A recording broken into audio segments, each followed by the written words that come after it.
នៅក្នុងរដូវកាលនេះបន្ទាប់ពីភិក្ខុសង្ឃនៅក្នុងពុទ្ធសាសនាលោកបានបវារណាចេញព្រះវស្សានៅក្នុងការគង់ចាំព្រះវស្សាបរិនិកាវស្សាមកគឺប្រជាពុទ្ធបរិស័ទទាំងដែលជាពុទ្ធសាសនិកដែលមានសទ្ធាជ្រះថ្លានៅក្នុងពុទ្ធសាសនាបាននាំយកសម្ពុតកឋិនណាដើម្បីវេប្រគេនដល់ភិក្ខុសង្ឃដែលបានគង់ចាំព្រះវស្សានៅក្នុងអាវាសណាមួយណាទៅតាមពុទ្ធានុញ្ញាតណាចឹងរដូវកាលនេះយើងមិនសូវឃើញមានញាតិញោមប្រជាពុទ្ធបរិស័ទដែលជាពុទ្ធសាសនិកនឹងប្រារព្ធពិធីបុណ្យអីផ្សេងណាយើងឃើញថាតាមបណ្ដាភូមិតាមបណ្ដាស្រុកណាស្ទើរតែគ្រប់ខេត្តក្រុងទាំងទូទាំងប្រជាណាចក្រកម្ពុជាណាគឺមិនសូវឃើញមានពុទ្ធបរិស័ទយើងប្រារព្ធពិធីអីក្រៅអំពីពិធីបុណ្យកឋិនទាននេះណាដោយសារប្រជាពុទ្ធបរិស័ទរបស់យើងគាត់មានការយល់ដឹងណាអំពីពុទ្ធសាសនានឹងក៏បានច្រើនជាពិសេសគឺបន្ទាប់ពីភិក្ខុសង្ឃលោកបានបវារណាចេញព្រះវស្សាដែលលោកបានគង់ចាំនៅបរិមិកាវស្សារួចមកគឺពុទ្ធបរិស័ទបានដឹងថាចាប់ពីថ្ងៃ1រោចខែអាសត់រហូតដល់ថ្ងៃ15កើតពេញបរមីខែកដឹកនឹងជាកឋិនកាលដែលពុទ្ធបរិស័ទយើងតែងនិយមហៅថារដូវកឋិនហ្នឹងអញ្ចឹងបានពិធីបុណ្យកឋិននេះមានការផ្លែកអំពីបុណ្យដតីនឹងដល់ទៅ5យ៉ាងនឹងញាតិញោមចាំណា5យ៉ាងផ្លែកអំពីបុណ្យនេះអីទាំងអស់ហ្នឹងទី1គឺផ្លែកដោយកាលផ្លែកដោយកាលមានន័យថាពុទ្ធបរិស័ទនេះអាចនាំសម្ពុតកឋិនមកនេះបានត្រឹមតែរយៈពេល29ថ្ងៃតែប៉ុណ្ណោះនឹងគឺរាប់ចាប់ពីថ្ងៃ1រោចខែអាសត់រហូតដល់ថ្ងៃ15កើតពេញបរមីខែកដឹកប៉ុន្តែសម្រាប់ពិធីបុណ្យផ្សេងសង្ឃទានក៏ដោយបច្ច័យ4ក៏ដោយតក្ខណានុបទានក៏ដោយបុណ្យអីទាំងអស់មិនមានកំណត់ពេលមិនមានវេលានៅក្នុងការធ្វើឬក៏ការថ្វាយដល់ភិក្ខុសង្ឃទេញាតិញោមដែលញាតិញោមចង់ថ្វាយភិក្ខុសង្ឃនៅរដូវណាក៏បាននៅខែណាក៏បានក៏ប៉ុន្តែកឋិននេះมันអាចទេដូច្នេះបានកឋិននេះផ្លែកអំពីបុណ្យដតីហ្នឹង5យ៉ាងទី1ផ្លែកដោយកាលនេះតែម្ដងទៅក៏ណាហើយផ្លែកដោយកាលនេះមានរយៈពេល29ថ្ងៃនេះ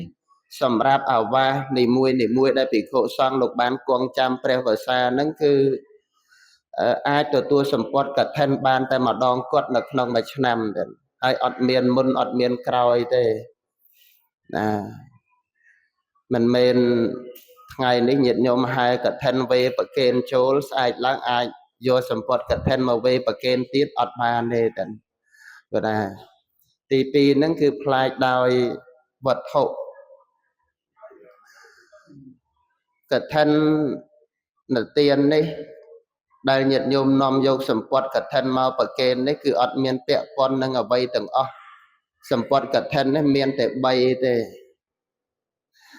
ទី1ស្បង់ស្បង់នោះដោយសម្ពុតដែលញាតិញោមស្លៀកអញ្ចឹងសម្ពុត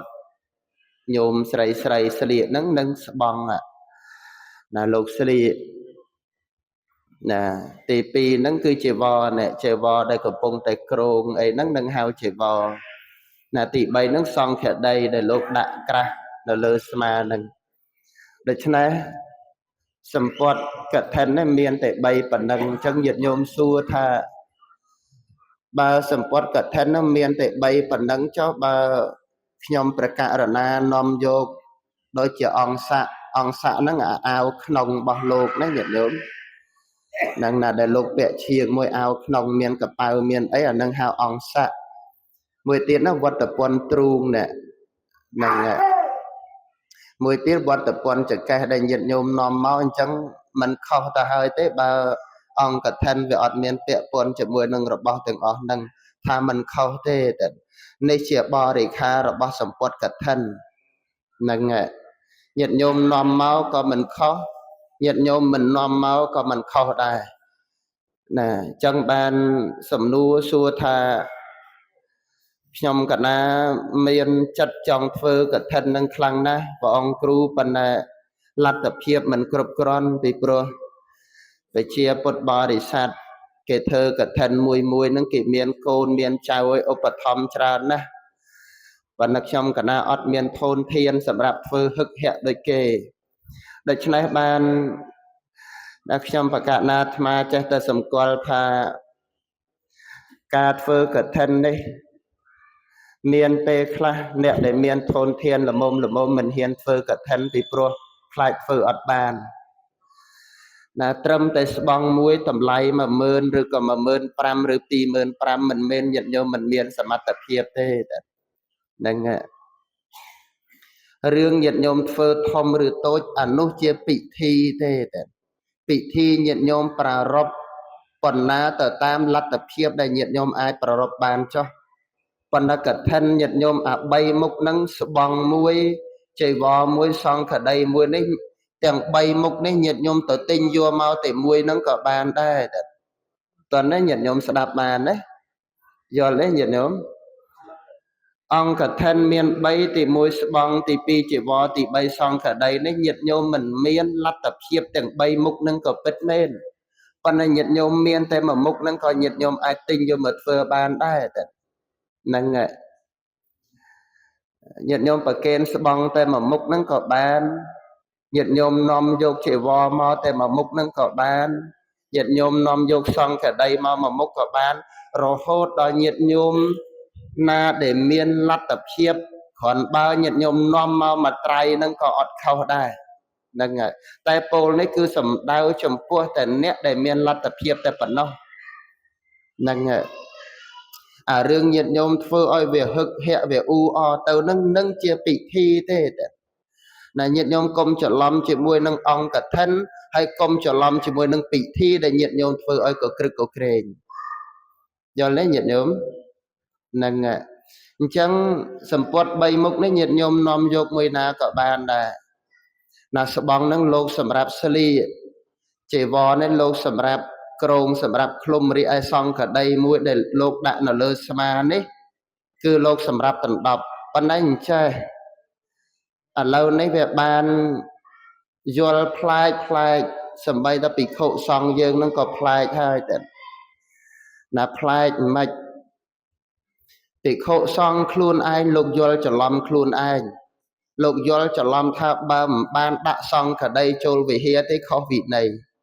ហើយរៀនពីគម្ពីរណាមកចេះតែឆ្ងល់ដែរហ្នឹងមិនដឹងលោករៀនពីគម្ពីរណាមកមិនដឹងជា3ដកលេខប្រមាណកណាគុណចាស់មិនបាច់រៀន3ដកឲ្យវែងឆ្ងាយទេខ្ញុំណាប្រាប់ពី3ដកនៅលេខប្រមាណអំពីកឋិនខន្ធកៈនឹងនៅលេខ8ណាវិន័យ3ដកលេខ8កឋិនខន្ធកៈនឹងគុណចាស់មើលនៅនឹងណាសង្ឃក្តីនេះអត់មានមកដាក់លើស្មាបើមិនដាក់នឹងត្រូវអាបត្តិត្រូវអីខុសវិន័យទៅមិនដឹងគុណចាស់ទៅរៀនមកពីណាមកទេណាសង្ឃក្តីនេះលោកសម្រាប់ដណ្ដប់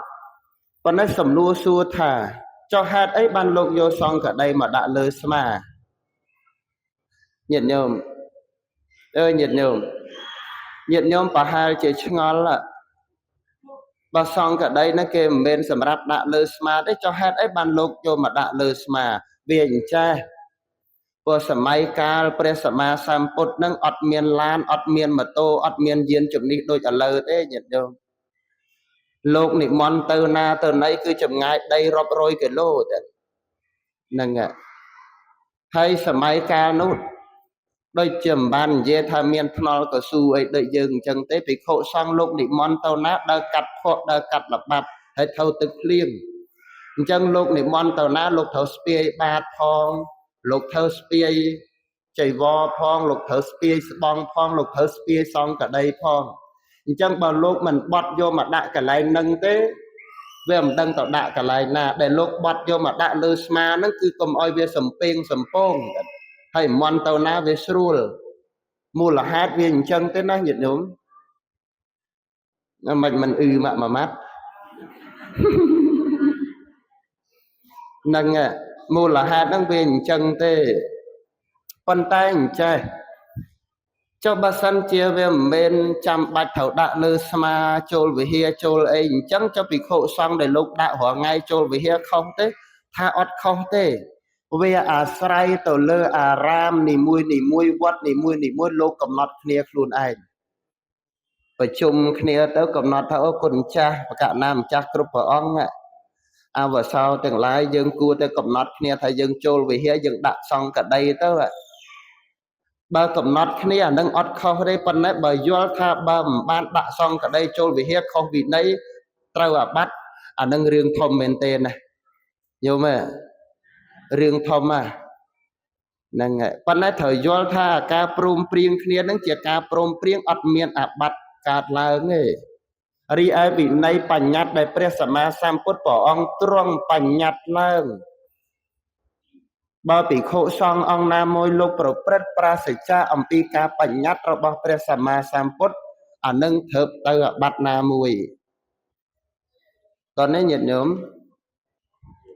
ណែវែងឆ្ងាយហើយសង្កដីនេះគេប្រើសម្រាប់ដណ្ដប់នឹងទៅតាមប្រទេសខ្មែរយើងគេប្រើ2ជាន់ប្រទេសឥណ្ឌានឹងប្រើ4ជាន់ណាញោមពលលើលងាខ្លាំងតិចខ្លាំង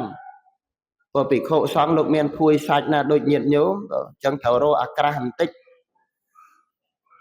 ពេលលងាហ្នឹងញាតិញោមដូចតែញាតិញោមដែរហ្នឹងគេរួញដល់ណាលោកក៏រួញដល់នោះដែរមិនកាត់ថ្វាយព្រះដូចគេថាទេណាហ្នឹងញោមលោកក៏ចេះលងាលោកក៏ចេះក្តៅដូច្នេះសង្ឃដីនេះលោកប្រើសម្រាប់ដណ្ដប់ហើយចីវរនេះលោកប្រើសម្រាប់បិទបាំងរាងកាយណែក្រងចីវរហ្នឹងធ្វើម៉េចឲ្យត្រូវលិចកែងដៃយកមកលិចកែងដៃអញ្ចឹងហើយខាងលើនេះត្រូវបិទសដន់ហើយស្បង់នេះត្រូវលាកធ្វើម៉េចឲ្យបិទផ្ចិតនេះជាវិន័យទេនៅក្នុងសិក្ខយវត្ត75ដែរណាបើញាតិញោមមិនសូវដឹងទេបើតាប្រហែលដឹងច្រើនព្រោះធ្លាប់បួសអាស្បង់នេះលោកស្លៀកយ៉ាងម៉េចឲ្យចុះពីជង្គង់នឹង8ធ្នាប់នេះស្បង់ហ្នឹងខាងលើបិទផ្ចិតហ្នឹងដល់ចីវរនេះលោកត្រូវក្រងនេះធ្វើម៉េចឲ្យគ្របទៅលើស្បង់4ធ្នាប់ហើយខាងលើនេះបិទសដន់ហើយខាងឆ្វេងនេះត្រូវបិទកែងដៃអញ្ចឹងហើយញាតិញោមតែបើមិននិយាយឲ្យញាតិញោមដឹងខ្លះមិនកើតទេរឿងវិន័យហ្នឹងត្រូវតែរៀនដឹងខ្លះបើញាតិញោមសត្វតអ្នកធัวអ្នកអាដែរអាហ្នឹងនិយាយប៉ុណ្ណឹងចុះហើយជ្រាបខ្លះទេញាតិញោមជ្រាបខ្លះហ្នឹងប៉ុន្តែបើលោកក្រងយូរទៅវាធ្លាក់ចេញសដន់ចេញអាហ្នឹងញាតិញោមកុំថាបើយូរវាធ្លាក់ដែរហ្នឹងវារឿងអញ្ចឹងទៅណាញាតិញោមអញ្ចឹងគឺពាក់ព័ន្ធទៅនឹងវត្ថុ3យ៉ាងនេះគឺជាអង្គឋិនតើនេះញាតិញោមអើយនេះជាអង្គឋិនតិចញាតិញោមច្រឡំថាស្អីផ្សេងជាអង្គឋិនអត់នាំមក3នឹងមកអត់បានទេញាតិញោមអត់មានឈ្មោះថាធ្វើកឋិនណាព្រោះកឋិននេះធំបំផុតគឺសំដៅទៅលើសម្ពត់ដែលញាតិញោមនាំមកហ្នឹងទី2គឺសំដៅទៅលើភិក្ខុសង្ឃឥឡូវយើងបានប៉ុន្មានផ្លែកប៉ុន្មានទី1ផ្លែកដោយកាលទី2ផ្លែកដោយវត្ថុទី3នេះផ្លែកដោយបុគ្គលនឹងអត់សំដៅលើអ្នកណាទេញាតិញោមបុគ្គលនេះគឺសំដៅទៅលើភិក្ខុសង្ឃតែម្ដងអ្នកដែលមានសិទ្ធិទទួលសម្ពត់កឋិនរបស់ញាតិញោមនោះមានតែភិក្ខុឯងសាមណេរអត់មានសិទ្ធិទេហើយភិក្ខុនឹងទៀតមានលក្ខខណ្ឌទៀតភិក្ខុនឹងតលទៅភិក្ខុដែលបានគង់ចាំវស្សាគឺពុរិមេកាវស្សាទៀតអានឹងទៅមានសិទ្ធិទទួលសម្ពត់កឋិនបានបើថាភិក្ខុសង្ឃដាច់វស្សាអត់មានសិទ្ធិចូលរួមគេបានទេញាតិញោមហ្នឹងពេលដែលគេក្រាលក្រងអនុមោទនារួចគេចង់ប្រគេនក៏ប្រគេនទៅគេមិនចង់ប្រគេនក៏មិនដឹងធ្វើអីគេដែរព្រោះអត់មានសិទ្ធិទទួលហើយអត់ទទួលបានអានិសង្សលាភទេ នេះផ្លាច់ដោយបុគ្គលណាញាតិញោមណាបុគ្គលអ្នកទទួលសម្ពត់កឋិនណាម៉ានហើយកាលវត្ថុបុគ្គលស្អីទៀតអំពើទី4ផ្លាច់ដោយអំពើនឹងមិនមែនធ្មប់មិនមែនអាបមិនមែនផ្ចាញ់មិនមែនផ្ចាលមិនមែនមន្តអាគមទេអំពើរបស់ភិក្ខុសង្ឃគឺសំដៅទៅលើកម្មរបស់ភិក្ខុសង្ឃទៅភិក្ខុសង្ឃមានកម្មច្រើនណាស់ញាតិញោមមានឧបោសថកម្មមានអភិនកម្មណាមានបរិវាសកម្មមានកឋិនកម្មមានចតុតកម្មវាចានឹងដល់កឋិនកម្មនេះភិក្ខុដែលត្រូវញាតិញោមអាចវេសម្ពត់កឋិននៅប្រគេនភិក្ខុសង្ឃនៅក្នុងអាវាសនោះបានភិក្ខុនឹងចាប់ពី5អង្គឡើងទៅបើអត់គ្រប់5ទេញាតិញោមវេអត់បានទេសំណួរសួរថាចុះបើវត្តខ្លះមានតែ1អង្គលោកគ្រូធ្វើម៉េចថារឿង1អង្គលោកគង់ចាំភាសាមិនអីទេសំខាន់និមន្តមកពីវត្តផ្សេងធ្វើម៉េចឲ្យក្នុងការវេប្រគេនសម្ពត់នឹងធ្វើម៉េចឲ្យបាន5អង្គតើនេះញាតិញោមស្ដាប់យល់ទេណាបើញាតិញោមទៅឃើញវត្តណាមានភិក្ខុតែ2 3និមន្តពីផ្សេងមិនបានទេវេកឋិនអត់បានទេញោមអត់បានទេយើងត្រូវយល់ដឹងកន្លែងហ្នឹងខ្លីបានណាទីម៉ានហើយទី4ត្រូវហើយចេះស្ដាប់គ្រាន់បើទី5ផ្លែកដោយអានិសង្ឃអានិសង្ឃនេះវាផ្លែកហេតុអីបានត្រូវផ្លែកព្រោះធ្វើបន់ផ្សេងអីបានអានិសង្ឃដូចតែគ្នាហ្នឹងប៉ុន្តែហេតុអីបានកឋិននឹងបានអានិសង្ឃដែរតែឈ្មោះតែផ្លែកអំពីបន់ដតីវាផ្លែកអញ្ចេះ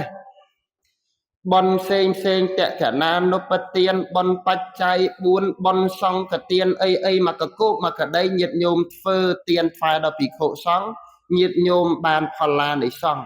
ប៉ុន្តែលោកអត់បានទេញោមអានឹងបន់ផ្សេងណាប៉ុន្តែកឋិននឹងវិសេសណាស់ញោមវាផ្លែកនឹងផ្លែថាបន់ផ្សេងលោកមិនដែលទទួលបានអានិសង្ឃទេប៉ុន្តែបន់កឋិននេះសម្ពត់កឋិននេះពេលដែលញោមវេប្រគេនភិក្ខុសង្ឃហើយភិក្ខុសង្ឃលោកក្រាលក្រងនឹងអនុមោទនាខ្លួនលោកបានអានិសង្ឃ5ដែរបតិចជាងញាតិញោមអ្នកធ្វើសម្ពត់កឋិននេះបានអានិសង្ឃ6ភិក្ខុសង្ឃអ្នកទទួលក្រាលក្រងនឹងអនុមោទនាកឋិននឹងបានអានិសង្ឃ5ហ្នឹងហើយបញ្ចអានិសង្ឃសេអញ្ញដ្ឋអកន្តងអតត្វាកថេតិសង្កនហាតេតិកថេណੰនឹង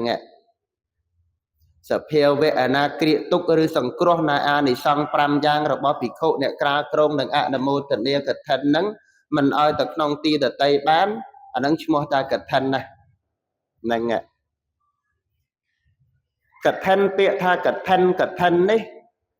ញាតិញោមធ្វើរាល់ឆ្នាំញាតិញោមដឹងមានន័យថាម៉េចដែរទេដឹងអង្កាលមុនពេលលោកទេបើឥឡូវនេះភ្លេចទៀតបាត់ហើយញោមច្រើនតែអញ្ចឹងជួនកាលហ្នឹងក៏ទេរួចហ្នឹងដើរដល់ចដៅគាត់ល្អិលជើងបន្តិចភ្លេចអាផាត់ល្វីអារឿងភ្លេចហ្នឹងមើលសួរបន្តិចមើលធ្វើរាល់ឆ្នាំឲ្យកឋិនមានន័យថាម៉េចណាមិនដឹងទេសម្ពត់ដែលញាតិញោមនាំទៅយកទៅប្រគេនភិក្ខុសង្ឃដែលបានគង់ចាំព្រះវស្សានៅក្នុងអាវាសណាមួយហើយលោកបវារណាចេញមកចាប់ពីថ្ងៃ1រោចខែអសុចរហូតដល់ថ្ងៃ15កើតពេញបរមីហើយញាតិញោមប្រគេននៅក្នុងថ្ងៃណាមួយនៅក្នុងអាវាសណាមួយសម្ពត់ហ្នឹងឈ្មោះថាសម្ពត់កឋិនហ្នឹងអញ្ចឹងកឋិននេះគឺជាសម្ពត់ដែលពុទ្ធបរិស័ទនាំយកមកនេះគឺជាសម្ពត់កឋិនដែលវិសេសវិសាលជាងទានដតីឆ្ងាយណាស់ដែលព្រះសម្មាសម្ពុទ្ធនិងព្រះអរិយៈទាំងឡាយលោកពោលសរសើរថាជាទានដ៏វិសេសវិសាលពីព្រោះអាចរួបរួមឬក៏សង្គ្រោះនៅអានិសង្ឃទាំង5យ៉ាងរបស់លោកនឹងហើយវាប្រព្រឹត្តទៅក្នុងអត្តន័យ2យ៉ាង ទី1ពោលសរសើរទី2ស្អីគេស្អីក៏ស្អីđóហ្នឹងដែលពោលសរសើរហ្នឹងពីព្រោះជាទានដែលព្រះអរិយទាំងឡាយលោកសរសើរមិនដាច់ទេសរសើរមិនដាច់ទេពីព្រោះហេតុដែលនាំឲ្យលោកបាននៅអានិសង្សហ្នឹងហើយទី2ហ្នឹងរស់បានដោយកម្រញាតិញោមធ្លាប់ស្ដាប់ច្រើនណាស់ដូចមិនដែលថាមិនដឹងប៉ុណ្្នឹងរស់បានដោយកម្រហ្នឹងពិបាករស់ណាស់កឋិននឹងញាតិញោមអ្នកប្រាជ្ញរបស់យើងលោកប្រៀបធៀបអញ្ចេះញាតិញោមឃើញមេឈើអីដែលវាដុះមានស្លឹកមានអីលូតលាស់ខៀវបៃតងអីល្អណាញាតិញោមទៅកាត់មកប្រវែងមកហាត់មកហើយញាតិញោមកាត់រួចហើយញាតិញោមយកទៅដាំកន្លែងណាមួយឲ្យវាដុះវាដុះពិតមែនប៉ុន្តែវាកម្រណាស់បើដុះមួយហ្នឹងគឺថាវាសេះវិសាលកឋិននឹងដូចគ្នាញាតិញោមនាំសម្ពុតកឋិនមកវេប្រគេតលោកនឹងកម្រត្រូវកម្រមកធ្វើឲ្យកឋិននឹងឡើងតែបើញាតិញោមនៅតែបានប៉ុណ្ណាបើសម្ពុតនឹងនាំមកដីអត់ត្រូវຂ្នាតអត់ត្រូវរង្វាស់ទេធ្វើកឋិនអត់ឡើងទៀតប៉ុន្តែយើងឥឡូវតាមអាត្មាសួរនាំអ្នកកាត់មកគាត់ឆ្លាតអ្នកដែលកាត់ចីវរលក់គាត់សុទ្ធតែមានຂ្នាតរបស់គាត់ត្រឹមត្រូវគាត់ដាក់ទុកនឹងអញ្ចឹងនឹងហ្មងຂ្នាត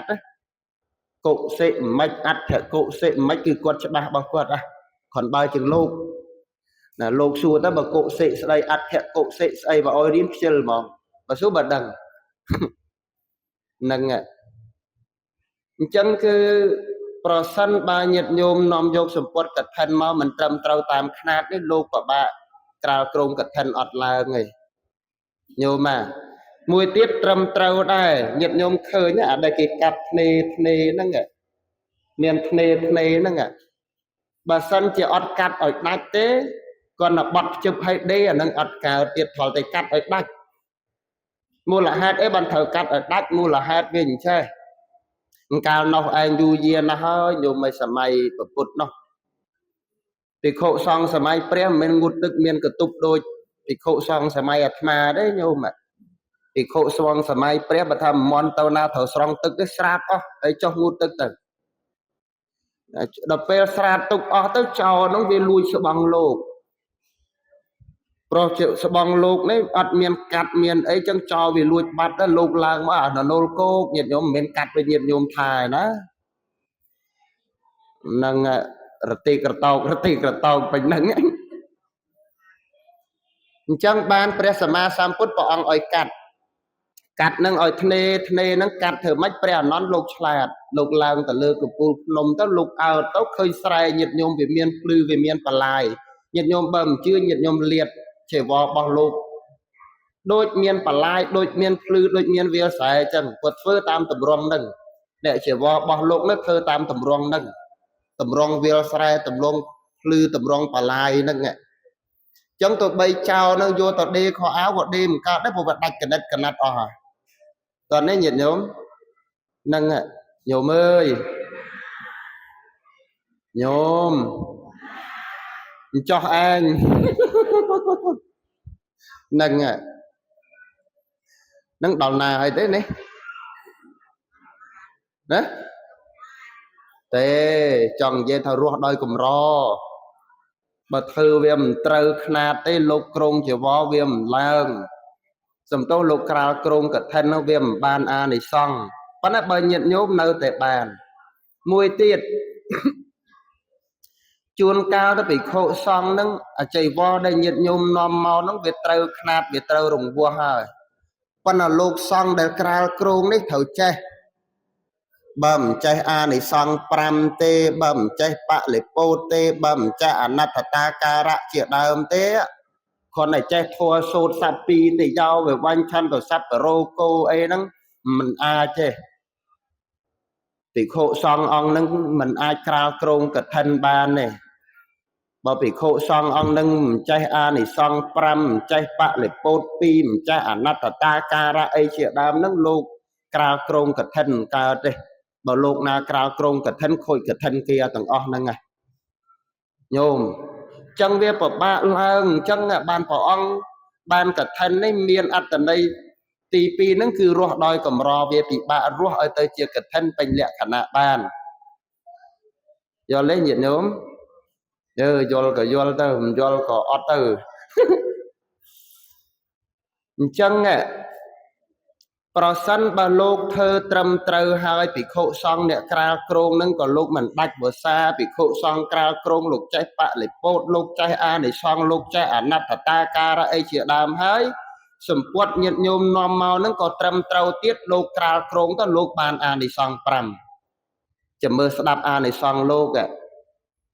ទី1អនាមន្តចារោទី2អសមាទានចារោទី3គណៈភោចនំទី4យាវតតថជ័យវរាំងទី5យោចតថជ័យវរុបាតោសោនេសង្ភវិសតិយល់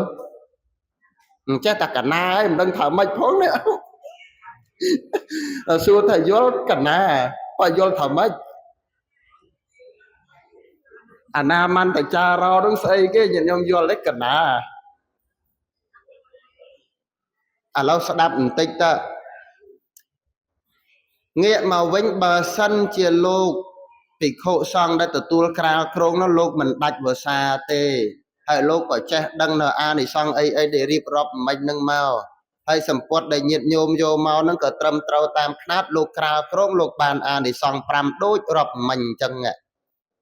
អានិសង្ឃទី1អនាមន្តចារោ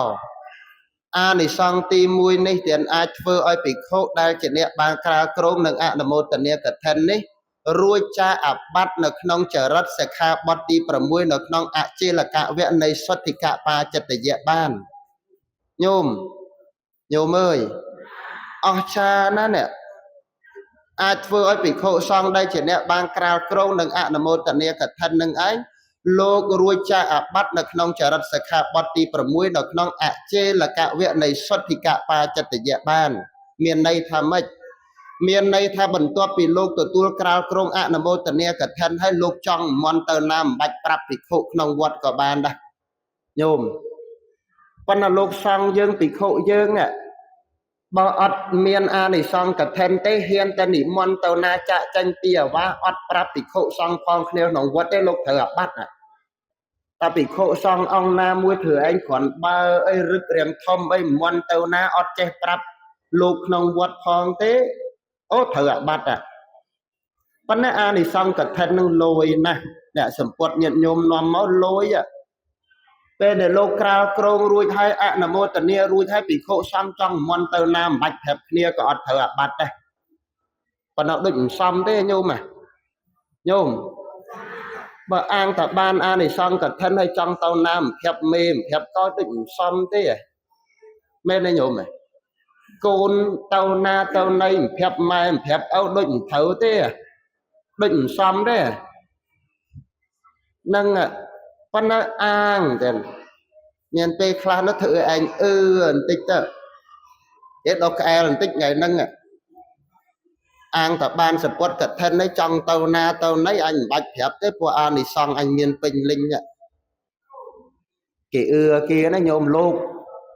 ណាហ្នឹងប៉ុន្តែមិនមន់ទៅណាប៉ុន្តែឥឡូវយើងមានចេះជួនកាលលោកចង់ទៅណាទៅណីប៉ុន្តែរោមេវាមិនឃើញជួនកាលទៅមេសឹងទៅមិនហ៊ានដាស់វាមានហេតុចឹងដែរញោមវាមិនមែនឲ្យតែលោកទៅមិនបានប្រាប់នោះលោកអត់ហេតុផលទេលោកអង្គខ្លះលោកចង់ប្រាប់ដែរចង់ប្រាប់មេប្រាប់កោយក្នុងវត្តដែរប៉ុន្តែពេលម៉ោងបច្ចៅអធិការសឹងទៅម៉ោងគ្រូសូត្រស្ដាំគ្រូសូត្រឆ្វេងសឹងទៅ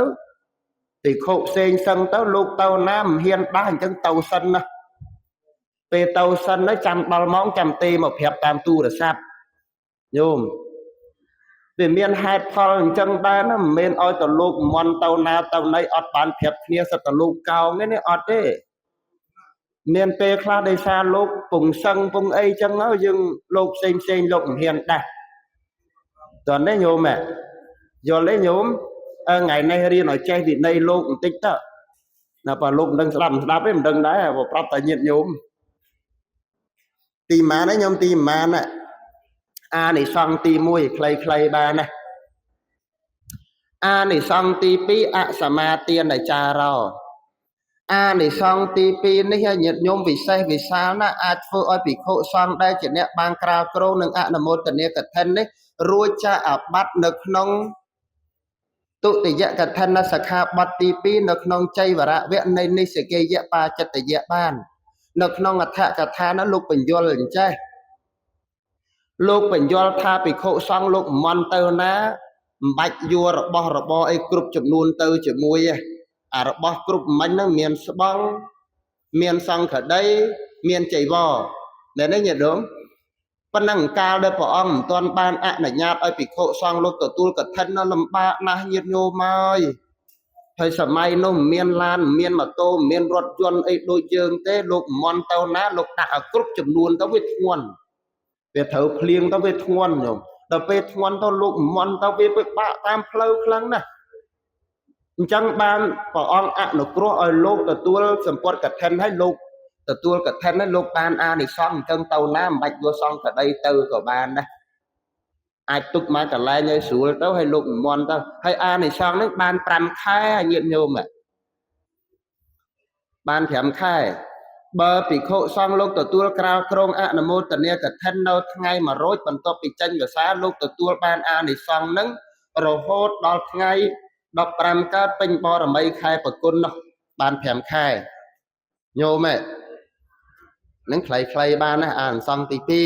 2អានិសង្ឃទី3គណៈភោជនាំងអានិសង្ឃទី3នេះអាចធ្វើឲ្យភិក្ខុសង្ឃដែលលោកបានក្រាលគ្រងនឹងអនុមោទនាកឋិននេះរួចចាកអាបត្តិនៅក្នុងគណៈភោជនៈសិក្ខាបទទី2នៅក្នុងភោជនៈវគ្គនៃសុទ្ធិកបាចិត្តយៈបានមានន័យថានៅក្នុងអដ្ឋកថាលោកបញ្ជាក់ថាភិក្ខុសង្ឃលោកអាចឆាន់គណៈភោជនបាន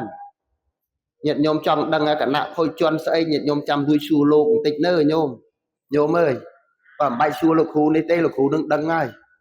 ប៉ុន្តែចាំជួយសួរលោកបន្តិចតែគុណណាគណៈភោជននឹងស្អីណាព្រោះរឿងហ្នឹងរឿងលោកត្រូវដឹងហ្នឹងហ្នឹងមិនបាច់បកស្រាយទេទី4ឆាប់ចប់ទី4យាវតតភចៃវរាំងអានិសង្ឃទី4នេះអាចធ្វើឲ្យភិក្ខុសង្ឃដែលជាអ្នកបានក្រាលគ្រងនឹងអនុមោទនាកឋិនហ្នឹងរួចចាកអាបត្តិនៅក្នុងបឋមកឋិនសិក្ខាបទទី1នៅក្នុងចៃវរៈវគ្គនៃនិស្សកិយបាចិត្តយៈបានមានន័យថាម៉េចនៅក្នុងអដ្ឋកថាលោកប្រាប់អញ្ចេះលោកប្រាប់ថាបន្ទាប់ពីញោមប្រគេនសម្ពុតកឋិនហើយត្រឹមត្រូវហើយលោកអនុមោទនាកឋិនអីហើយលោកក្រាលគ្រងហើយលោកបានអានិសង្ឃចំណុចទី4នោះមានន័យថាលោកអាចទុកអតរិកចៃវរមានន័យថាចៃវរលើសអំពីសេចក្តីត្រូវការដែលគុណចាស់កន្លែងនឹងអត់បានទេគុណចាស់ណាមានចៃវរច្រើនអីកុំទុកគុណចាស់ទុកត្រូវបាត់រាល់ថ្ងៃហ្នឹងញោមគុណចាស់ក៏បីដឹងជួនកាលគុណចាស់មានចៃវរ3ទៅសង្ឃដី3ទៅស្បង់4អីចឹងទៅគុណចាស់ទុកក្នុងហេបគុណចាស់ទុកក្នុងហេបរាល់ថ្ងៃត្រូវអាបត្តិរាល់ថ្ងៃហ្នឹងតែអានិសង្ឃកឋិនហ្នឹងវាលយលោកអាចទុកអតរិកចៃវរគឺចៃវរលើសអំពីសេចក្តីត្រូវការហ្នឹងបានរយៈពេល5ខែមានន័យថាបើលោកទទួលពីថ្ងៃ100ចេះលោកអាចទុកបានរហូតពីថ្ងៃ100ហ្នឹងដល់ថ្ងៃ15កើតពេញបរមីខែបគុណនោះបាន5ខែប៉ុន្តែលើពី5ខែហ្នឹងទៅអត់បានទេគុណចាស់ហ៊ានតែទុកចៃវរអាណាមាន2 3 4 5ហើយគុណចាស់បត់ទុកក្នុងកែបក្នុងហេបក្នុងកេះអីគុណចាស់ត្រូវអាបត្តិរាល់ថ្ងៃហ្នឹងប៉ុន្តែអានិសង្ឃនេះលយគុណចាស់បានអញ្ចឹងទៅគុណចាស់មិនបាច់ពិន្ទុក៏បានមិនបាច់វិកັບក៏បានមិនបាច់អធិដ្ឋានក៏បានដែរប៉ុន្តែដែលត្រូវអាបត្តិហ្នឹងត្រូវចេះគុណចាស់បើសិនជាគុណចាស់ទុកជីវរដែលលើសមានន័យថាគុណចាស់អត់បានប្រើប្រាស់ទេជីវរហ្នឹងគុណចាស់យកទៅទុកក្នុងហេបបើគុណចាស់ទុកគុណចាស់អធិដ្ឋានរាល់ថ្ងៃគុណចាស់បន្ទុរាល់ថ្ងៃគុណចាស់អត់ត្រូវអាបត្តិទេអញ្ចឹងណាបើថាចៃវរ6អញ្ចឹងគុណចាស់ត្រូវអធិដ្ឋានទាំង6រាល់ថ្ងៃហ្នឹងគុណចាស់មានស្បង់6អញ្ចឹងគុណចាស់ត្រូវបន្ទុវាទាំង6រាល់ថ្ងៃអញ្ចឹងអាហ្នឹងបានគុណចាស់អត់ត្រូវបាត់ទេ តែគុណចាស់ហ៊ានទុកអាជីវរដែលលើសដែលសល់ដែលអីក្នុងហេបក្នុងកេះគុណចាស់អត់អធិដ្ឋានអត់បន្ទុកអត់បានទេគុណចាស់ណាខ្ញុំណាប្រាប់ទេណាតិចខែងលោថាមិនបានប្រាប់ទេត្រូវបាត់រាល់ថ្ងៃហ្នឹងទីម៉ានហើយញោមទីម៉ានហើយទី4ចិត្តចប់ហើយចាប់តែនេះអ្នកស្រុកនឹងថានេះចាប់តែលើហ្នឹងដល់ទី5យោចតដ្ឋជ័យវរុបាតោសោនេសង្ឃវិសតិណែអានិសង្ឃទី5ហ្នឹងអស្ចារ្យណាស់ញាតិញោមដូចញាតិញោមមកប្រគេនអញ្ចឹងវាមានស្អីវាមានអានិសង្ឃសលៀបអីផ្សេងសម្ពត់ចៃវរអីមកកកោកមកកដីហ្នឹងមានន័យថា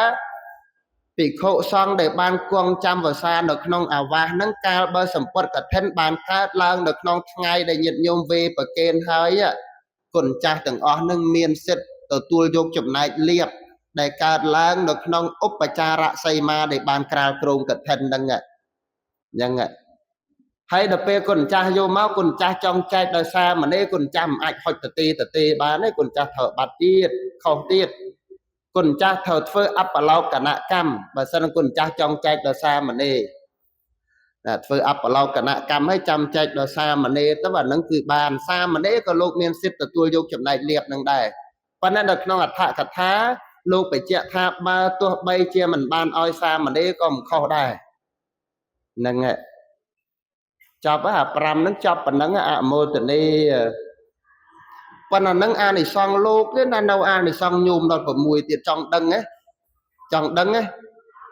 ដូចចង់ដល់រឿងស្បើយដល់ហើយញោមចង់ដឹងអានិសង្ឃខ្លួនឯងឯមើលម៉ោងយកគេជេរវិញបានរំបាសម៉ោង7:78បើចប់8ម៉ោងអីទេម៉ោង8ម៉ោងព្រមបានណាអានិសង្ឃញាតិញោមមាន6វាច្រើនជាងលោកមិញ5 6ហ្នឹងទី1ភិក្ខបញ្ញាវិសារតោនោះអាត្មាដាក់នៅនឹងផ្លាកខាងមុខហ្នឹងអានិសង្ឃញោមធ្វើកឋិននៅនឹងផ្លាកមុខហ្នឹងឲ្យញាតិញោមឲ្យដឹងចុះទៅវិញថតម្នាក់មកក្រឹបទៅភិក្ខបញ្ញាវិសារតោនឹងរមែងមានបញ្ញាឃ្លាវខ្លែមុតអូកើតជាតិណាញាតិញោមសម្បូរបញ្ញាណាប៉ុន្តែបញ្ញាមិនមែននៅសុកមានន័យថាស្ដាប់ក៏ឆាប់យល់រៀនក៏ឆាប់ចាំមើលក៏ឆាប់ឆ្លុះតោះនេះញាតិញោមមិនមែនអាងថាស្ដាប់ធម៌មានបញ្ញាធ្វើកឋិនទៅមានបញ្ញាអីចឹងទៅវិញជាតិក្រោយឯនៅសុកចេះឯងគុំសង្ឃឹមប្រាប់ថាគុំសង្ឃឹមញោមឯងទៅអង្គុយស្ដាប់លោកទេសនាប៉ុន្តែពេលគេទេមិនស្ដាប់តែអង្គុយឆ្កឹះស្គៀវខ្សឹបខ្សៀវឲ្យអាងជាតិក្រោយមានបញ្ញាស្អីបើឥឡូវស្ដាប់នឹងយល់ផងហ្នឹងញោមនៅសុកឲ្យមានបញ្ញាឲ្យហ៊ានមិនហ៊ានផងឲ្យមានបញ្ញាស្អីគុំសង្ឃឹម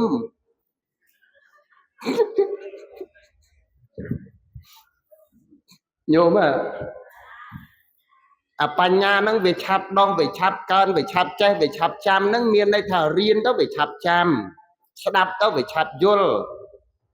អ្នកខ្លះញាតិញោមទៅរៀន24ម៉ោងយីមិនមែនទេទៅរៀន4-5ម៉ោងគេដែរប៉ុន្តែមិនយល់គេសោះដោយសារវាអត់មានពូជបញ្ញា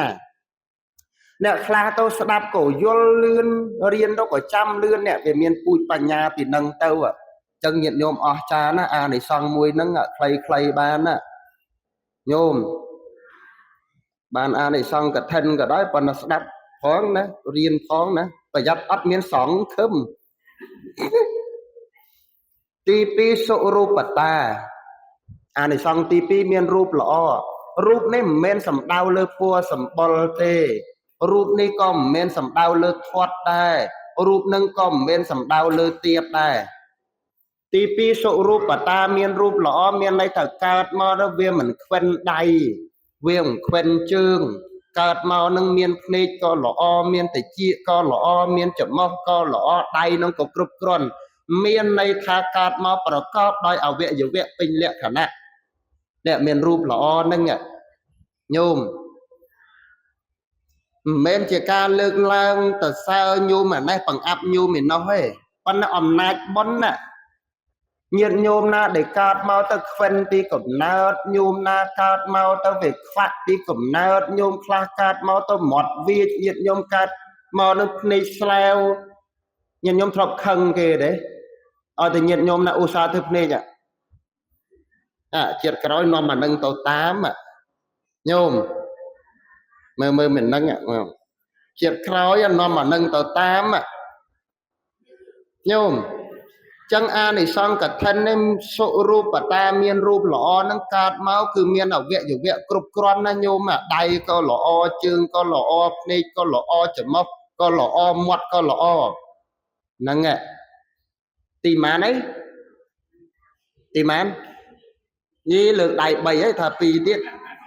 tí pi thầu ấy nâng tí pi và không hạt má đấy tí bay này sộ san thà na nâng miên truong triê lọ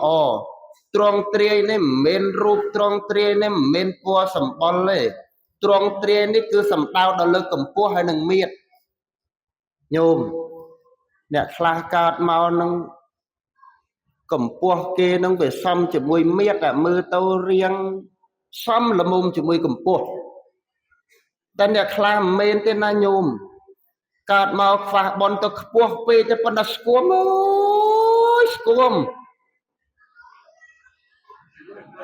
nâng phá bon là nhôm nè khla cát mau tàu miệt thoát đây con đã tàu tiếp tàu nâng ọt pin rụp pin riêng ọt pin sẵn thàn này khla nâng cọt bên thâmแต่เตียบได้โยมบัดถ้าเตียบให้เรื่องสกูมันนึงอดไอ้แต่มือเตาแห่งขวัญป้าป้านเนี่ยคลากอดมอนึงกับแมบกับมับกับเมลกับเมลกับเป่งกับปองเวทให้มากันตุกันตือกันติงกันตอลให้เมียนเตาสะอาดไอ้นั้นคือกอดมอได้ควาบอลตอนนี้โยมเนี่ยดาวในซองกับท่านโยมเนี่ยนึงกอดมอโยมไม้เมียนเรียงนึงเวซ้ำนึงกับพวกทำมือเตาเวซ้ำซ้ำสะอาดสะอาดนึงในซองกับท่านtìm mà đấy tỷ 7 tỷ 4 đấy sậu văn là ta miền po lọ bậc cát một màu đuôi mà chứ đừng men bon này nhôm còn là nhôm na cát màu nó sầm bao plau thla sầm mỏi nó tạo viên mình phải dắt ra là bột trường bắt liệt đó đấy nhôm cát màu sầm bao sát nó bảo màu ngứt đôi mà đấy nhôm cầm xua thật lục cru cát màu để sao bon đấy cầm ấy nó màu ngứt á mà đăng mà đừng sâu miền bon này lại nâng còn là mơ khuôn anh non tủ sát bằng ho Facebook sát nhớ mà nó non Facebook ấy chuồn cao mơ khuôn anh ô chứ anh có sát má non tủ sát bây giờ chua cái chọn tôi bị khóc nia đó lấy nhôm mà nhôm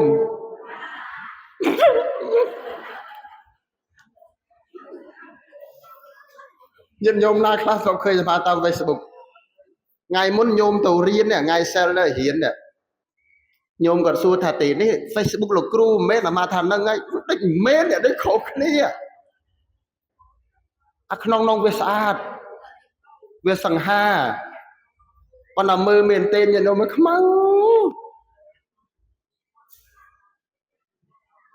một tuần đi nghĩa màu vinh đôi đầm bon là si bao dương ê xiên si miền Lào miền Phumia miền Jun miền Campuchia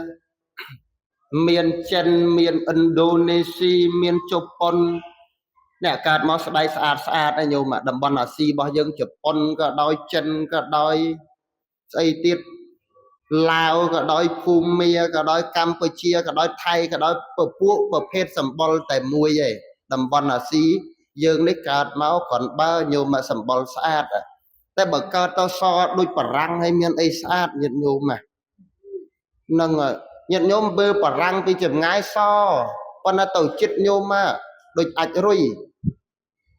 អញ្ចឹងញាតិញោមដែលកើតនៅក្នុងតំបន់អាស៊ីហ្នឹងស្អាតណាស់អាត្មាបើប្រាថ្នាអាត្មាយកតែតំបន់អាស៊ីហ្នឹងឯងអត់យកបារាំងទេញោមអញ្ចឹងបានថាអំណាចបុណ្យនេះកើតមកធ្វើឲ្យញាតិញោមមានសម្បល់ខ្លា ឥឡូវមកលើករឿងមួយរឿងអមាតន្តីញាតិញោមធ្លាប់ស្ដាប់ទេឥឡូវ50នាទីឯងញោមជិត1ម៉ោងអត់ទៅដាក់1ម៉ោងណោះ10នាទីទៀតណោះញោមណោះញោមណោះចេះតែកណាទៅប៉ុន្តែចិត្តនោះមិនដឹងមិនដែរទេមកសាធុមួយមកបើសាធុខ្សោយអានឹងដូចអញ្ចឹងឯងបើសាធុលឺអានឹងអាចបន្ត10នាទីបានអនុមោទនាអូថែមដល់15មកញាតិញោមដែលធ្លាប់ស្ដាប់រឿងនាងឧមាទន្តីឯនាងឧមាទន្តីនឹងយល់មកឲ្យកើតមកថាវាស្អាតអើយស្អាតឲ្យតអ្នកណាបានមើលឈួតអ្នកនឹងអ្នកណាបានមើលមិនវិញអ្នកនឹងកាលពីអតីតកាលវាអញ្ចេះកាលពីអតីតកាលនឹងនាងនោះវាកើតនៅក្នុងតកូលអ្នកក្រដល់ពេលខែបន់ខែទៀនខែពិធីរបស់ប្រទេសអីចឹងទៅកូនអ្នកមាននឹងគេស្លៀកពាក់ស្អាតស្អាតលយញោមប៉ុន្តែនាងនឹងវាកើតក្នុងតកូលក្រអត់មានសម្លៀកបំពាក់អីស្អាតគេទេប៉ុន្តែប្រាថ្នាចង់ស្លៀកពាក់ស្អាតគេក៏សុំម៉ែនោះទៅស៊ីឈ្នួលគេស៊ីឈ្នួលនឹងអត់ដូរយកប្រាក់អត់ដូរយកមាសអត់ដូរយកអីទេធ្វើការធ្វើម៉េចឲ្យតែគេឲ្យសម្ពត់ហ្នឹងមកគ្រប់មកសម្លៀកបំពាក់ហ្នឹងពេលដែលធ្វើការទៅក៏គេយល់ព្រមជាមួយគ្នាប៉ុន្តែនាងធ្វើការល្អណាស់ញោមធ្វើការយកចិត្តទុកដាក់ធ្វើការប្រយ័ត្នប្រយែងណាម្ចាស់ហ្នឹងគេស្រឡាញ់ដល់គេស្រឡាញ់ហ្នឹងគេមិនមែនឲ្យតែមួយទេគេឲ្យដល់3នាងហ្នឹងក៏ក៏ខុបក៏ខាប់ដល់ខែញាតិញោមដល់ពេលវេលាត្រូវឈប់ធ្វើដំណើរមកផ្ទះវាជួបនឹងទីខុសង្ឃមួយព្រះអង្គញោមបបច្ចេកពុទ្ធផងបើដូចជាបបច្ចេកពុទ្ធផងក៏មិនដឹងសំទោសកន្លែងនេះបើមិនច្បាស់ក៏មិនដឹងថាបច្ចេកពុទ្ធឬក៏តែភិក្ខុសង្ឃធម្មតាហៅចោលហ្នឹងវាលួចស្បង់ជីវរលោកញោមចោលហ្នឹងលួចស្បង់ជីវរលោកអស់ទៅលោកស្លៀកស្លឹកឈើញោមដល់លោកស្លៀកស្លឹកឈើនាងហ្នឹងទៅឃើញអញ្ចឹងក៏ដាច់ចិត្តយកអាសម្ពត់ដែលនាងទៅធ្វើការឲ្យគេប្រគេនលោកដល់ប្រគេនទៅលោកស្លៀកទៅឃើញលោកស្អាតញោមមិនមែនខ្មៅដូចខ្មាទេលោកនោះសង្ហាណាស់ស្អាតណាស់ញាតិញោមធ្លាប់ឃើញព្រះអាទិត្យទើបរះហ៎ញាតិញោមធ្លាប់ឃើញទេព្រះអាទិត្យទើបនឹងរះមកនិយាយពីថាគូឲ្យចំគួយគន់ណាស់មានអរុណពួរមាសដល់ពេលលោកស្លៀកទៅនាងសម្លឹងឃើញដូចព្រះអាទិត្យទើបរះហ្នឹងប្រគេនមួយទៀតញោមទាំងអស់3ណាប្រគេនមួយហើយប្រគេនមួយទៀតបងអស់2ទុកមួយខ្លួនឯងនៅពេលហ្នឹងឃើញស្អាតញាតិញោមមកទន់ជង្គង់ទន់ដៃទន់ជើងតាំងចិត្តប្រាថ្នាហ្មងដោយអំណាចនៃវត្ថៈទាននេះមានន័យថាដោយអំណាចនៃសម្ពត់ហ្នឹងនេះសម្ពត់ហ្នឹងកើតជាតិណាសូមឲ្យនាងខ្ញុំមានរូបល្អអស្ចារ្យបរោះណាបានឃើញសូមឲ្យភ័ណ្ឌស្មារតីកុំទប់ចិត្តបានណាមកប្រាប់ឲ្យញោមកុំប្រាថ្នាអញ្ចឹងញោមកុំប្រាថ្នាអញ្ចឹងនាងអមាទន្តីនឹងប្រាថ្នាហ៊ូហេតុដោយអំណាចនៃការប្រគេនសម្ពត់នេះសូមឲ្យនាងខ្ញុំកើតជាតិណាមានរូបល្អអស្ចារ្យបរោះណាបានឃើញសូមឲ្យភ័ណ្ឌស្មារតីកុំទប់ចិត្តបានញោមមកពេលដែលស្លាប់ទៅកើតទេពធីតាអស់អាយុពីទេពធីតាមកកើតនៅក្នុងមនុស្សគេដាក់ឈ្មោះនាងថាស្រីកែវព្រោះសាច់នាងថ្លាដូចកែវអញ្ចឹងសាច់ណាញោមសាច់ថ្លាដូចកែវគេដាក់ឈ្មោះថាស្រីកែវហើយតំណឹងពេញរូបពេញរាងទៅតំណឹងនោះវាកាន់តែលឺតគ្នាទៅលឺទៅដល់ព្រះរាជាដល់ស្ដេចផែនដីហើយឪពុកនឹងជាអាមាត្យនៅក្នុងនគរពរិណសីនឹងលឺដល់ស្ដេចផែនដីណាលឺល្បីថាកូនតានឹងស្អាតហៅតានឹងមកសួរព្រោះតានឹងអាមាត្យធ្វើការនៅរាជវាំងហើយឪពុកនឹងមិនចង់ឲ្យព្រះរាជានឹងដឹងទេព្រោះឪពុកនឹងដឹងថាណាមើលដឹងតែវែងឯងកូននឹងអត់បានទេចឹងទៅបញ្ជាអាមាត្យញោមបញ្ជាអាមាត្យនឹងឲ្យទៅពិនិត្យមើលថាស្អាតដូចគេថាមានអត់អញ្ចឹងឪពុកនឹងដឹងថាពួកអាមាត្យទៅឪពុកនឹងរៀបចំបាយទឹកនំចំណីនៅក្នុងផ្ទះឲ្យកូននឹងចូលទៅតែងខ្លួនក្នុងបន្ទប់ហើយអាមាត្យនឹងគេរៀបចំបាយទឹកនំចំណីហើយនឹងគេត្រៀមនឹងបរិភោគគេដាក់ចានដាក់ស្លាបព្រាអស់ហើយញោម ở phục nâng ơi cô nâng chanh máu nhôm mà nhôm bái cái thở chọc nâng mót đấy bái à đó là mát nâng còn là sầm lân khơi niang nâng vô mình nhốt run từ chia đấy lúc nhôm mà nhôm smart ở đây là bên ông về ông nâng à đó là mát kha tiết ở bái cái thở vô nhóc nâng mót vô từ nhốt không khli nhôm mà nhôm đó là mát kha tiết nâng bái cái thở vô mà nhóc nông mót hay mình nhóc nông mót nãy vô từ nhốt không khli ấy kịp để nhôm mà à mát kha tiết hình chăng bẹ đôi mà đôi chuột chăng nơi pel để chọc sập group hơi nhô ma tổ tu bể chia của họ bởi hiện pháp là sát bể chia nó tao đừng về đây à mát miên bầm non lõ khai bể chia đừng về mà ở đây đây tao tu thập bao bật bỏ ông ơi tiện trò cham ảo ram thế mình xa tự nhiên nó có cổ ngộ mau nè mình lõ tê con nó việt lôi nhiều mà ngày mùi miền bị thi đồng hai khắp buôn ấy được nông rê chiều bén niên mà tuần tới tàu đá bể chia nâng chô mơ bị lỡ khơi niếng chặt pro tịt quạt vào đòi và tôi bị chọc tao à mát vô bài tao oi có soi vô xây tao oi có soi sao lanh kỳ nhô mà hay chọn bàn kỳ hay cao túc bốc mình nên mình soi mình ấy từng ca nghe ấy có thứ à mát gì nè ô dưỡng bể chia bao dưỡng tình chân dưỡng đà giáp á prao lập bách oi à mát muối tờ nấu bị coi nhẹ ta hả mát và man miệng nó tập bon nhẹ ta hãy đại mô thế sẽ cái à mát hàng coi nhẹ ta nó thầu tới chơi ơi bích á hay à mát nó chợt pha thơ bể chia bọc trong bọn nâng cao ấy à mát nó hàng coi cái đằng riêng cái gì kia rồi ô bọn à mát nâng bể chia bọc lục nâng cứ tha pro tịp quật niên ở ma tuần tây ban tàu chiều về tàu tịch cuộn chẳng có đấy chiến lứ khma kê nhôm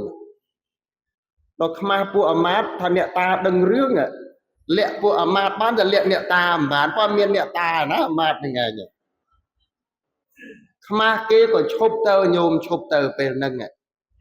chân nghiện màu vinh thọ hôm nay sầm quật nâng xả hao nát tay xôm chặt nhiệt nhôm công bạc na pe niên ở ma tuần tây nâng đa tập bông tay lái cái đại mua thằng niên cao và nó khỏi máu cái đôi mua thâu than niên ở mà tuần tây miền này thật sấy phơ oi cái chuột đòi xa xóm rọ toàn này nhiều mẹ mà nó còn bao chương bể chia mưa kim tuần chuột đấy nè nhiều mẹ mà nó còn bao một tuần đi này xong tìm mà này nhôm tìm mà này ti muối phịch khạ panya visa ra tô ti pi so rupata ti bay so vanata ti buôn so santana ti pram chạ cả bát tệ rê chia hào tệ đòi ẩm nát bọn nâng nhôm nâng ai ca chỉ sẽ đai chạ cả quất ở trong pê na mùi mình khá này hay sẽ đai chạ cả quất nâng cứ thống na nhôm mà ba bị khóc lột nên miền sẽ đai chạ cả quất và bút ọt ra đăng này bà miền và bút ra đăng sẽ đai chạ cả quất ọt miền này vì pro sẽ đai chạ cả quất nâng cứ chia mà lúc này đắc non bị khóc lột đòi thua miền xe pram mình chân này khai bán ấy nhôm mà còn về chăm chụp như khỏi tiếp tốt nó nhôm nó nâng đào ti và mui này xong bao nhiêu nhóm này hệ bị khổ cao chiết na nâng ai sầm rai tới chia hệ bị khổ không bị khổ đôi atma đấy bởi trong bua chi bị khổ nhất thầu cao sọ thầu cao châm thầu rose bong thầu sốt nhạt sốt ấy chó nó nhôm mà con hệ bị khổ nâng cha na nhôm bà thà cả tuần pre sama samput chẳng tôi đạp thua đôi pre nhà con đền nhẹ để pan chợ về kỳ bị khổ nâng ạ miền sọ miền sầm quật miền khâu ao ấy thầm đa con là pre đạp thua bậc put thà xôm nè trôi tàu chè hệ bị khổ con là phần nâng nhìn nhau mà sọ nâng đâng ho tàu na bắt ạ kho ao em đừng ho tàu na bắt sập thì tranh mất tầng ngao mong hay miên băng chỉ vô nó ho một cột tầng đập mỏng bạch đôi dơ này hệ bị khổ nó cha chẳng là nhiều mà នេះជាអានិសង្សរបស់ញាតិញោមដែលធ្វើបុណ្យកឋិនទានអញ្ចឹងសូមឲ្យញោមជ្រះថ្លាអនុមោទនារីករាយចំពោះទានដែលញាតិញោមបានធ្វើគឺវត្ថទានការឲ្យសម្ពុតឈ្មោះថាឲ្យនៅពោអនុមោទនា